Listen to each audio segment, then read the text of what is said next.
யாழ்ப்பாணம் நகரத்தை அண்டிய நகைக்கடை ஒன்றில் மாபெரும் திருட்டுச் சம்பவம் ஒன்று அரங்கேறியிருக்கின்றது. ஆம், நான் உங்கள் ஆர்ஜே உதயா. வாருங்கள் காணொளிக்குள்.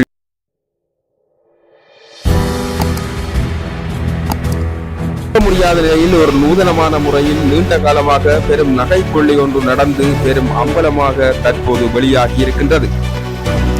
இது யாழ் நகரத்தில் மட்டுமல்ல, இலங்கைக்கும் ஒரு பேர் அதிர்ச்சியை தந்திருக்கின்றது. யாழ்ப்பாணம் நகரை அண்மித்த பிரபலமான நகைக்கடை ஒன்றில் பாரிய கொள்ளை ஒன்று, அதாவது 10 கோடி ரூபாய் பெறுமதி மிக்க தங்க நகைகள் களவாடப்பட்டிருக்கின்றது. அதுவும் குறிப்பாக ஒரு தன்னந்தனி யுவதி ஒருவரின் நடத்தையினாலே அது அங்கே செழிப்படைந்திருக்கின்றது. இது எந்த நகைக்கடை, அந்த யுவதியின் பெயர் என்பன இங்கே குறிப்பிட நாங்கள் விரும்பவில்லை. அத்தோடு அந்த யுவதி 1.5 வருட காலமாக யாழ்ப்பாணத்தைச் சேர்ந்த யுவதி அந்த கடையிலே பணியாற்றி இருக்கின்றார். குறிப்பிட்ட சில நாட்களுக்கு முன்பு அவர் அந்த கடை ஓனரிடம் தெரிவித்த விடயம் யாதெனில், எனக்கு ஒரு 3 மாதங்களின் பின்பு திருமணம் நிச்சயிக்கப்பட்டிருக்கின்றது, அதனால் நான் இப்போதே வேலையை விட்டு விலகுகின்றேன் என்று தெளிவாக கூறியிருக்கின்றார். அதற்கு அந்த ஓனரும் நியாயமான முறையில் சரி என்று சொல்லிவிட்டு அவரை வீட்டுக்கு அனுப்பி வைத்திருக்கின்றார்.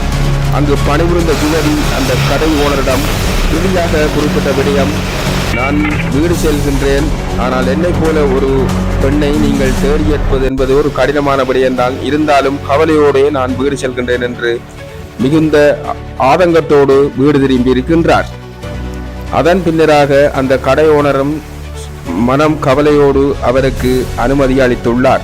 இதன் பின்னராக ஆண்டு முடிவின் கட்டத்தை அந்த நகைக்கடை உரிமையாளர் இருப்பு எடுத்து கொண்டிருக்கையில் அங்கே கணக்கெடுப்பு ஒன்று நடந்திருக்கின்றது.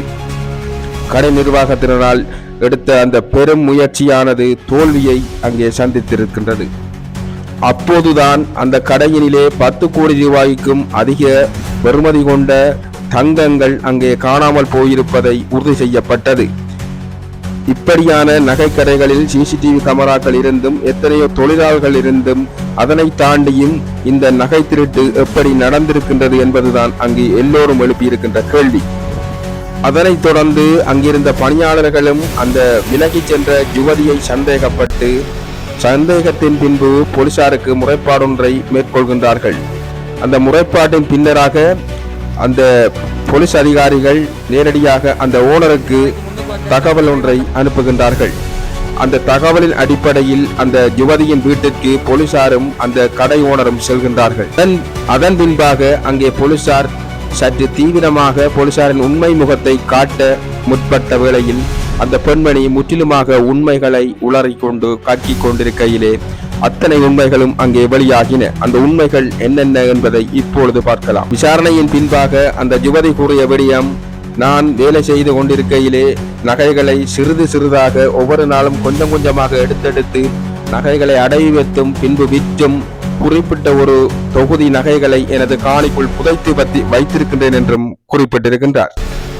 இவர் குற்றத்தை ஒப்புக்கொண்டதால் யாழ் மாவட்ட நீதிபதி அவர்கள் இவருக்கு வருகின்ற 27ஆம் தேதி வரை விளக்கமறியல் வைக்கப்பட்டுள்ளார். இதுபோன்ற எங்களுடைய காணொளிகள், செய்தி தொகுப்புகளை நீங்கள் தினமும் காண வேண்டும் என்று சொன்னால் எங்களுடைய ஆர்ஜே உதயா என்று சொல்லுகின்ற யூடியூப் சேனலை சப்ஸ்கிரைப் செய்துவிட்டு தொடர்ந்து செல்லுங்கள். நன்றி.